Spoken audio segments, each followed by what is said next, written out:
আছে চল দেখি। কেউ নেই? এখানে জুতো এই জুতো পরে চলে এলাম।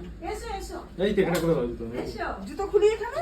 হ্যাঁ খোলো মাধু? এসো হ্যাঁ খোলো ও কেমন না বলে চলে এসেছে রাখো, রাখো। এসো, এসো বসো তোমাকে কিন্তু ইয়ে করছে।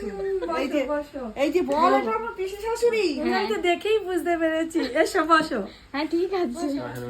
সানু বসো হ্যাঁ হ্যাঁ আমার বাইরে বোর্ড আছে তো ও আচ্ছা ও ওই দিকটাতেই গাড়িটা রাখতে বলছিল এদিকে হ্যাঁ, রাখো, এদিকটা। হ্যাঁ আসবো, আসছি। যাবে তোমরা? তাহলে কটা অবধি দোকান খোলা? এই যে দাদাও চলে এসেছে। নালে ঘ্যাঘ্যা ঘ্যাঘ্যা করছে। এখান থেকে অটো ওলা সবই যায় তো ছেড়ে দাও চলো ওলাই চলো কি কিসে? এই সামনেই তো তাহলে আমরা বাইক কোন সামনে আমাকে দেখা কোথায় গড়িয়ার এখান থেকে অনেক দূর আর আমাদের বাড়িতে কোথায় ইয়ে কোথায় গড়িয়ার